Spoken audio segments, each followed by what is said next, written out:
तो पिछला सारा बात याद है जो मैंने पढ़ाया था।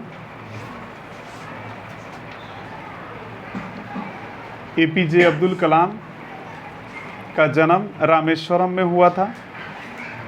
उनके पिता जैनुल आबदीन, उनकी मम्मी या अम्मी कह सकते हो, उर्दू भाषा में अगर बोलेंगे तो आशिया अम्मा। ये सब हम लोग पढ़ चुके थे। द शिव टेम्पल, शिव जी का जो मंदिर है कहाँ पर बताइए? रामेश्वरम में। किस चीज का मंदिर? शिव जी का मंदिर। The Shiv temple which made Rameswaram so famous, जो रामेश्वरम को बहुत ज़्यादा मशहूर बनाता है टू पिलग्रिम्स, धार्मिक यात्रियों के लिए। किसके लिए बताओ? धार्मिक यात्रियों के लिए। Was about a 10 minutes walk from our house. ये जो मंदिर है ये हमारे घर से, कलाम साहब कहते हैं हमारे घर से 10 मिनट की दूरी पर था। 10 मिनट की दूरी पर वो शिव मंदिर है। आवर लोकेलिटी वॉज प्रीडोमिनेंटली मुस्लिम। हमारा जो लोकेलिटी था वो मोस्टली मुस्लिम लोगों से भरा पड़ा था। But there were quite a lot of Hindu families too. हमारे एरिया में हिंदू परिवार भी रहा करते थे। Living amicably with their Muslim neighbours, जो कि बड़े फ्रेंडली, एमिकेबली का मतलब नीचे में देखो लिखा होगा, फ्रेंडली मैनर्स, बहुत ही माने फ्रेंडली, घुल मिल करके हम लोग रहा करते थे अपने पड़ोसियों के साथ। मतलब मुस्लिम पड़ोसियों के साथ हिंदू लोग मिलजुल करके, हिंदू मुस्लिम सब मिल करके रहा करते थे। There was very a old mosque in our locality where my father would take me for evening prayers. हमारे लोकेलिटी में एक बहुत ही पुराना ओल्ड मॉस्क था, मस्जिद था, जहां पर मेरे पिता इवनिंग प्रेयर्स के लिए लेकर जाया करते थे।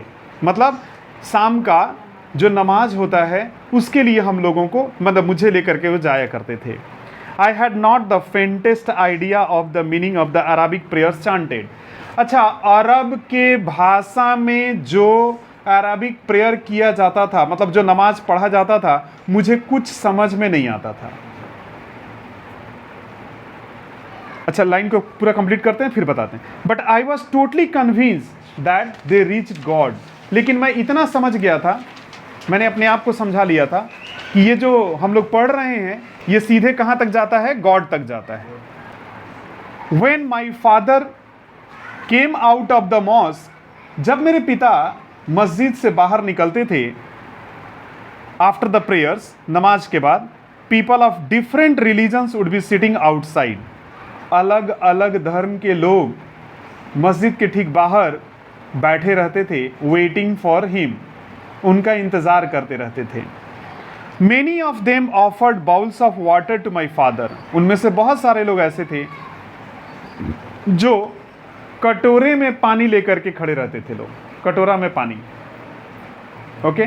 और मेरे पिता क्या करते थे? उसमें उंगली डाल करके प्रेयर करते थे, यानी कि दुआ करते थे उंगली डाल करके। सुनो, और मेरे पिता who would deep his finger into them, tips them in them, और मेरे पिता उस पानी में उंगली डालते थे एंड से ए प्रेयर, और वहां पर वो दुआ करते थे उनके लिए। This water was then carried home for invalids. ये पानी बाद में इनवैलिड्स लोगों के लिए, यानी इनवैलिड्स कहने का मतलब अनहेल्दी पीपल, सिक पीपल, बीमार लोगों के लिए ये पानी लेकर के जाया जाता था। ठीक है। I also remember people visiting our home to offer thanks after being cured. मुझे याद है ठीक हो जाने के बाद लोग जो है ना हमारे घर आते थे धन्यवाद देने के लिए। और फादर ऑलवेज स्माइल, पिता हमारे मुस्कुराते, and ask them to thank Allah the merciful. पिता मुस्कुराते और कहते कि नहीं, अल्लाह को धन्यवाद दीजिए, वो मर्सीफुल हैं, वो रहम दिल हैं। The high priest of Rameswaram temple, Rameswaram मंदिर के जो सबसे बड़े पुजारी थे Pakshi Lakshmana Sastri, was a very close लिखा हुआ है बट क्लोज होगा। was a very close friend of my father's. पक्षी लक्ष्मण शास्त्री उस जमाने में जो मंदिर के सबसे बड़े पुजारी थे, वो मेरे पिता के बहुत ही क्लोज फ्रेंड थे. One of the most wide memories of my early childhood is of the two men. इन दोनों व्यक्तियों का, मतलब मेरे पिताजी का और जो पक्षी लक्ष्मण शास्त्री का, मुझे जो यादगार है उन दोनों का जो मेरे को याद रहता है, ईच इन ट्रेडिशनल अटायर, दोनों के दोनों अपने परंपरागत पोशाक में ट्रेडिशनल अटायर में, डिस्कसिंग स्पिरिचुअल मैटर्स, वे लोग डिस्कस किया करते थे स्पिरिचुअल मैटर्स को, माने अध्यात्म वाली बातें वो किया करते थे लोग. कलाम साहब कहते हैं कि when I was old enough to ask question, जब मैं थोड़ा बड़ा हुआ, सवाल करने के लायक हुआ, I asked my father about the relevance of prayer. तो मैंने अपने पिता से पूछा, ये जो प्रेयर हम लोग करते हैं, यानी कि ये जो नमाज या अजान या जो भी करते हैं हम लोग, इसका रेलिवेंस क्या है, इसका महत्व क्या है, इसका इंपॉर्टेंस क्या है. My father told me there is nothing mysterious about prayer. मेरे पिता ने कहा कि नहीं, प्रेयर में कोई बहुत बड़ा मिस्टीरियस बातें नहीं है, बहुत बड़े रहस्य नहीं है. Rather prayer made a possible communion of the spirit between people. ये प्रेयर जो है ना कुछ नहीं, एक साधारण व्यक्ति को उस जो ऊपर वाले माने ऊपर वाले जो हैं, यानी कि जो भी हम लोग बोलते हैं, अल्लाह बोलें या भगवान बोलें, ईश्वर बोलें, जो भी बोलें, तो उनसे हम लोगों को बातचीत करने का मौका मिलता है इसी प्रेयर के माध्यम से. आप प्रार्थना उठा करके देखिए, या मुझे लगता है चाहे जो कुछ भी प्रेयर हो, नमाज हो, अजान हो, हम लोग आरती करते हैं, चाहे जो भी करते हैं, उसमें क्या ही बोला जाता होगा, यही ना कि पूरे विश्व में शांति रहे, पूरे चारों तरफ जो है ना खुशी फैला रहे, स्वस्थ रहें, हम स्वस्थ रहें, हमारा परिवार स्वस्थ रहे और स्वस्थ रहे, धन दौलत, यही सब मांगते हैं हम लोग. और क्या मांगते हैं? मन की शांति, यही सब मांगते रहते हैं हर एक चीज़ में. तो इसमें कुछ मिस्टीरियस बात नहीं है. When you pray, जब आप प्रे करते हो ना, he said, you transcend your body. आपका पूरा बॉडी जो है ना पूरी तरीके से ट्रांसेंड हो जाता है and become a part of cosmos, और पूरे ब्रह्मांड का एक हिस्सा बन जाता है. कॉस्मस माने होता है यूनिवर्स, पूरे ब्रह्मांड का एक हिस्सा बनता है उस वक्त जब आप प्रे कर रहे होते हो. Which knows no division of wealth, जिसमें किसी दौलत का कोई डिवीज़न नहीं होता. ये नहीं कि दौलत वाले लोगों के लिए अलग है ना, गरीब के लिए अलग, नहीं, ये सब कुछ बातें नहीं होती. एज, कोई भी उम्र का कोई डिफ्रेंशिएट नहीं किया जाता. कास्ट और क्रीड, जात, पंथ, इन सब चीज़ों का बात नहीं होता. मेरे पिता जैनुल आबदीन किसी भी कठिन से कठिन चीज़ों को बहुत साधारण भाषा में समझा दिया करते थे, एकदम सिंपल, कठिन से कठिन चीज़ों को. My father could Conway complex spiritual concept. मेरे पिता किसी भी तरीका का कॉम्प्लेक्स, जटिल स्पिरिचुअल कॉन्सेप्ट माने आध्यात्मिक विचारों को बड़ा सिंपल भाषा में, in a very simple down to earth Tamil भाषा में बहुत ही सिंपल तरीके से किसी भी चीज़ को समझा देते थे. कोई भी बात उनसे पूछिए, चाहे वो आध्यात्मिक हो चाहे कुछ भी हो, बड़ा साधारण भाषा में समझाते थे. जबकि वो पढ़े लिखे बहुत ज़्यादा नहीं थे, फिर भी वो साधारण भाषा में सब समझा देते थे. ही वंस टोल्ड मी, एक बार उन्होंने मुझे बताया, देखो उनके पिता यही कहना चाहते हैं कि आप अच्छे सिचुएशन में हो या बुरे सिचुएशन में, हमेशा याद रखना वो ऊपर वाला है ना, वही आपको उस सिचुएशन में डालता है. तो अच्छे सिचुएशन में तो किसी का सलाह का जरूरत नहीं है, लेकिन अगर आप बुरे सिचुएशन में हैं, आप किसी डिप्रेशन में हैं, ब्रोकन हैं, लाइफ पूरी तरह से लग रहा है कि सैटर्ड हो गया, अनसक्सेस हो गया, भरोसा रखो ऊपर वाले का, वही एक समय क्या करेगा, आपको उसी सिचुएशन से बाहर निकालेगा. बस वो थोड़ा सा धैर्य का ज़रूरत होता है, पेशेंस का ज़रूरत होता है.